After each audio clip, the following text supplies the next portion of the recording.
वक्त एक साथ कई तरह की मुसीबतों से घिर गई है। भारत जोड़ो यात्रा ने सफलता के झंडे दक्षिण से लेकर उत्तर तक गाड़ दिए हैं और जिससे कांग्रेस मजबूत हो चुकी है। ये बात एक सर्वे में भी सामने आई है कि अगर अभी चुनाव हो तो कांग्रेस की सीटें बढ़ेंगी और विपक्षियों का साथ अगर मिल जाए तो बीजेपी के लिए जीतना अगले चुनाव में मुश्किल होगा। इधर सारे प्रतिबंधों के बावजूद बीबीसी की डॉक्यूमेंट्री जो है वो लोगों तक पहुंचने से सरकार नहीं रोक पा रही है। पठान फिल्म तो सफल हो ही गई है। अब दर्शकों को यह भी समझ में आ गया है कि जिसका वे बायकॉट कर रहे थे, असल में वो फिल्म, यानी कि पठान की बात कर रहा हूं, कि जिसका वो बायकॉट कर रहे थे, असल में वो फिल्म राष्ट्रवाद के संदेश देने वाली निकली। यानी यहां भी बीजेपी ने अपने पैरों पर कुल्हाड़ी मार ली। और इतनी मुसीबतें काफी नहीं थी कि अब अडानी समूह पर आई दिक्कतों से सरकार के लिए भी जवाब देना मुश्किल हो गया है। दरअसल 2 दिन से हिंडनबर्ग रिसर्च फर्म ने देश के सबसे अमीर उद्योगपति गौतम अडानी की कंपनी पर जो आरोप लगाया है उसमें मोदी सरकार भी घिर चुकी है। आपको बता दूं कि American investment research firm Hindenburg ने कहा है कि उसकी 2 साल की जांच से पता चला है कि अडानी समूह दशकों से 17.8 ट्रिलियन रुपयों, लगभग 18 ट्रिलियन रुपयों के स्टॉक के हेरफेर, जी हां, दशकों से, ये समझ लीजिए, सुन लीजिए आप अगर नहीं सुने हो तो, कि अडानी समूह ने दशकों से लगभग 18 ट्रिलियन रुपयों के स्टॉक के हेरफेर और अकाउंटिंग की धोखाधड़ी में शामिल था। आसान शब्दों में कहूं तो इस फर्म ने आरोप लगाया है कि हिंडनबर्ग रिसर्च फर्म जो है उसने आरोप लगाया है कि अडानी समूह ने अपनी कई कंपनियों के हिसाब किताब को छिपाया है, उसमें हेरफेर की है ताकि जमकर मुनाफा कमा सके। फर्म ने यह भी बताया है कि, यानी कि इस रिसर्च फर्म ने यह भी बताया है कि इस ग्रुप ने कई शैल कंपनियां, यानी ऐसी कंपनियां जो कागज में तो होती हैं लेकिन उनका कोई अस्तित्व नहीं होता है, उनके जरिए भी गड़बड़ियां की हैं। यह सारे आरोप अडानी समूह पर है। इस रिपोर्ट के आते ही अडानी समूह के शेयरों में भारी गिरावट हुई और करीब 1.5 लाख करोड़ रुपए का नुकसान उसे हो चुका है अब तक। अडानी समूह ने हिंडनबर्ग फर्म के सारे आरोपों को खारिज किया है और उसे कानूनी कार्रवाई की धमकी दी है, चेतावनी दी है। लेकिन हिंडनबर्ग ने कानूनी कार्रवाई का स्वागत करते हुए कहा है कि हम अपनी रिपोर्ट पर पूरी तरह से कायम हैं और हमारे खिलाफ उठाए गए कानूनी कदम आधारहीन होंगे। जिस रिसर्च को अडानी ग्रुप ने खारिज किया है उस पर फर्म का कहना है कि अडानी ने हमारी 106 पन्नों की, 32,000 शब्दों की और 720 से ज्यादा एग्जाम्पल्स, यानी उदाहरण के साथ 2 वर्षों में तैयार की गई रिपोर्ट को बिना रिसर्च का बताया है। हिंडनबर्ग फर्म का यह भी कहना है कि हमारी रिसर्च के आखिर में जो 88 सवाल हैं, अडानी ग्रुप के पास मौका है कि उनका जवाब देकर खुद को निर्दोष साबित कर दें। तो आरोप और जवाब के इस सिलसिले को देखकर यह नजर आ रहा है दोस्तों कि हिंडनबर्ग फर्म झुकने वाला नहीं है और अडानी ग्रुप खुद पर उठे सवालों का क्या जवाब देता है यह देखना दिलचस्प होगा। लेकिन अब इस मामले पर मोदी सरकार पर सवाल उठने शुरू हो गए हैं। शेयर मार्केट में अगर एक दिन में लाखों करोड़ों का नुकसान किसी बड़ी कंपनी को होगा तो जाहिर है कि इसका असर छोटे निवेशकों पर भी पड़ेगा। इसीलिए इस मामले में सेबी या आरबीआई कोई भी कदम उठाए, इसकी मांग कांग्रेस ने की है। दरअसल अडानी ग्रुप के हाथों में देश के कारोबार का बड़ा हिस्सा है, लिहाजा इस ग्रुप में अगर कोई अस्थिरता आने वाले वक्त में आती है तो देश की अर्थव्यवस्था पर इसका असर पड़ेगा। इसीलिए सरकार ने भी सरकार से भी जवाब देने के लिए कहा जा रहा है, मगर सरकार ने हमेशा की तरह जरूरी मुद्दों पर चुप्पी साध ली है। आप जानते हैं कि मोदी जी तो कहीं कुछ बोलते नहीं अगर ऐसे मुद्दे आते हैं। वैसे जिस तरह के आरोप अमेरिकन फर्म ने लगाए हैं, राहुल गांधी शुरू से इसके संकेत देते रहे हैं और बार बार मोदी सरकार पर 2-3 मित्र उद्योगपतियों की मदद का इल्जाम लगा रहे हैं और खासकर उसमें अडानी नंबर 1, अंबानी नंबर 2 पे हमेशा कहते आए हैं राहुल गांधी।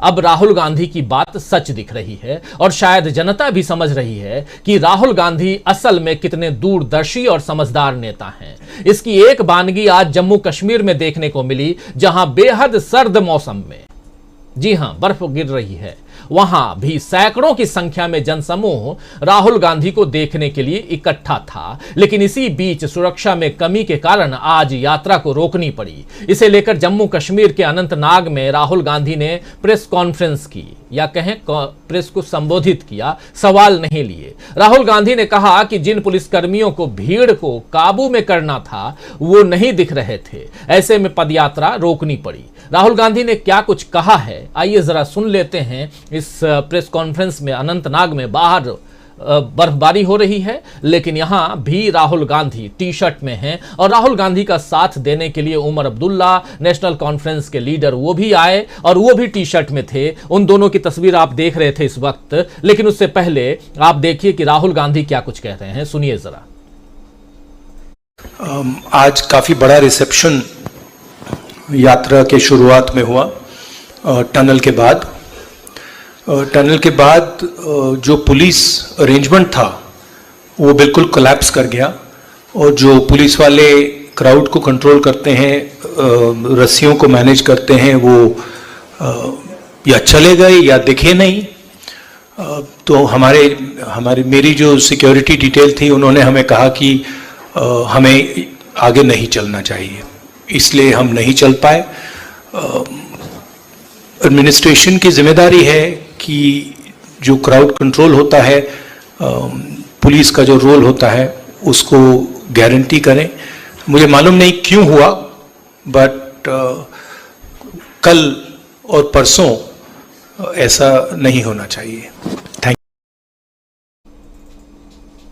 तो सुन रहे थे आप, कल और परसों ऐसा नहीं होना चाहिए। जी हां, परसों राहुल गांधी श्रीनगर पहुंच जाएंगे और कल अनंतनाग से आगे बढ़ेंगे। तो इसलिए कह रहे हैं कल और परसों ऐसा नहीं होना चाहिए। और राहुल गांधी ने यह भी कहा कि आज आप लोगों के सवाल नहीं ले रहा हूं, परसों यानी कि 29 तारीख को श्रीनगर पहुंचकर प्रेस कॉन्फ्रेंस करूंगा और वहां आप लोगों के मीडिया के सवालों का जवाब दूंगा, जैसे हमेशा देते रहे हैं। और इसके बाद बीजेपी प्रवक्ता गौरव भाटिया ने प्रेस कॉन्फ्रेंस करके राहुल गांधी पर निशाना साधा है और सुरक्षा के पुख्ता इंतजाम का दावा किया है। कह रहे हैं राहुल गांधी जो कह रहे हैं वो गलत कह रहे हैं, ये बीजेपी का दावा है और वहां सुरक्षा के पुख्ता इंतजाम है। खैर, दावे प्रति दावे जो हैं वो चलते रहेंगे, लेकिन आज राहुल गांधी का साथ देने, जैसा मैं पहले भी बता चुका हूं कि नेशनल कॉन्फ्रेंस के नेता उमर अब्दुल्ला पहुंचे और उन्होंने इस दौरान मीडिया से बात करते हुए क्या कुछ कहा है, आइए जरा वो भी सुन लेते हैं। पैगाम है वो इतना ही ज्यादा जरूरी जम्मू कश्मीर के लिए है जितना बाकी मुल्क के लिए है। हम भी चाहते हैं कि यहाँ सब जुड़ जाएं और आपसी तनाव जो है वो कम रहे। कश्मीर में बाकी मुल्क के मुकाबले जमहूरियत की भी कमी है और ऐसे हालात में इस तरह की जो एक मूवमेंट, पीपल्स मूवमेंट जो है, ये और ज्यादा मायने रखती है। कश्मीर में भी बाकी मुल्क में तो हमने इस यात्रा को देख के बहुत ज़्यादा हलचल देखा है। कश्मीर में भी बहुत उत्साह है और काफ़ी जोश है लोगों में इस यात्रा को लेके। और मैं उम्मीद कर रहा हूँ कि 30 तारीख को जब इस यात्रा का क्लोजिंग सेरेमनी होगा तो अच्छी खासी तादाद में लोग उसमें शिरकत करेंगे। क्या आप मानते हैं कि राहुल गांधी की जो ओवरऑल इमेज है वो भी इस यात्रा से काफ़ी चेंज हुई है? जनाब, मुझे नहीं लगता है कि राहुल गांधी जी ने ये यात्रा अपनी इमेज को बदलने के लिए किया। जहाँ तक मैं राहुल को जानता हूँ, अगर उसने इस यात्रा को लीड किया वो सिर्फ इसलिए किया कि वो वाकई भारत को जोड़ना चाहते हैं। वो परेशान है इन ये आज के हालात देख के, और हम में से ऐसे बहुत सारे लोग हैं जो आज के भारत के हालात को देख के परेशान हैं। जिस तरह के मजहबी तनाव पैदा करने की कोशिश की जाती है, जिस तरह के माइनॉरिटीज़ को टारगेट करने की कोशिश की जाती है।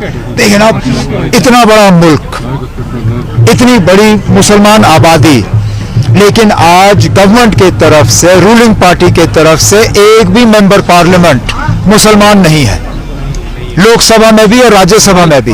ये शायद आज़ादी के बाद पहली मर्तबा है कि हिंदुस्तान की हुकूमत में 15% आबादी का कोई नुमाइंदा नहीं है। इसी से आपको पता चल जाता है कि ये कहे जो कहे, ये लाख कोशिश करें अपनी दोस्ती अरब मुल्कों के साथ बनाने की, और ये बनाते भी हैं, लेकिन जो असली हालात मुसलमानों के हैं वो आपको हुकूमत देख के पता चल जाता है। जिस हुकूमत में कोई मुसलमान नहीं, उसी से आपको पता चल जाता है कि इनका रवैया क्या है। तो जो आपने सवाल पूछा, ये यात्रा राहुल गांधी जी ने अपनी इमेज को बनाने के लिए नहीं किया। ये यात्रा अगर राहुल गांधी जी ने निकाला तो मुल्क के हालात को बेहतर करने में, इसलिए हम जुड़े हैं। हम यहाँ किसी एक फर्द की इमेज के लिए नहीं, इस मुल्क की इमेज के लिए हम एक साथ आए हैं। तो सुन रहे थे आप उमर अब्दुल्ला को, कह रहे हैं कि हम इस मुल्क के हालात को देख करके यहाँ आए हैं और उसे बदलना चाहते हैं। राहुल गांधी भी इसीलिए यात्रा कर रहे हैं, राहुल का हम साथ देने आए हैं।